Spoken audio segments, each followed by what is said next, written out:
So if they would visit us. Now you were depressed before. You don't know depression until what I'm about to tell you. So now imagine if they visit us in a spacecraft.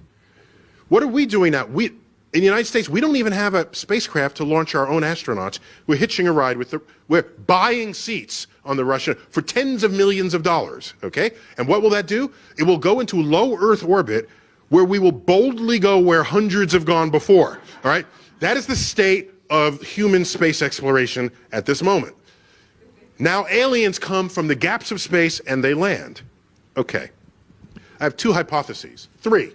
One of them is they have already landed, but they accidentally arrived during Comic-Con.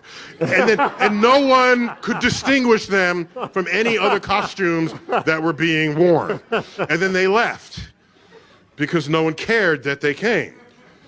So it's a remote possibility, but I'm allowing that in the probability of this. All right, so another possibility is that they took a good look at us and concluded there's no sign of intelligent life on Earth, not worthy of their attention. A third possibility, there may be more, but these are the three that I carry with me, is that they are so much smarter than we are. And by the way, what would that take? Not much. But what's the next closest animal to humans in intelligence? Chimpanzees, chimps. And what's the DNA difference? 2% tops? Yet, what's the most they can do? They can stack boxes and reach a banana? Okay, maybe they'll put up an umbrella, rudimentary sign language, maybe. Our toddlers do that. Our toddlers. So here's only a 2% difference in DNA, and the chimp is stacking boxes, but we have poetry and music and the Hubble telescope. So our hubris ends up saying, what a difference that 2% makes. What a difference that makes. Maybe that difference is just as small as the 2%. Maybe the difference between the Hubble telescope and stacking boxes is as small as the 2% indicates.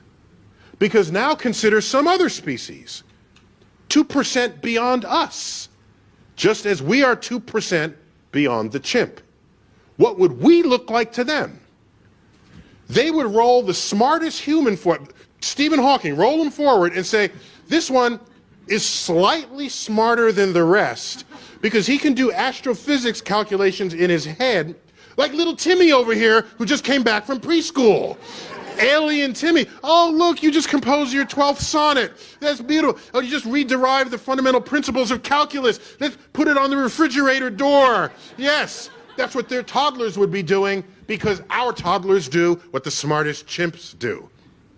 If aliens came and they had only that much more intelligence than us, the gap that is between us and chimps, and we have DNA in common, if they were only that, they could enslave the entire Earth and we wouldn't even know it.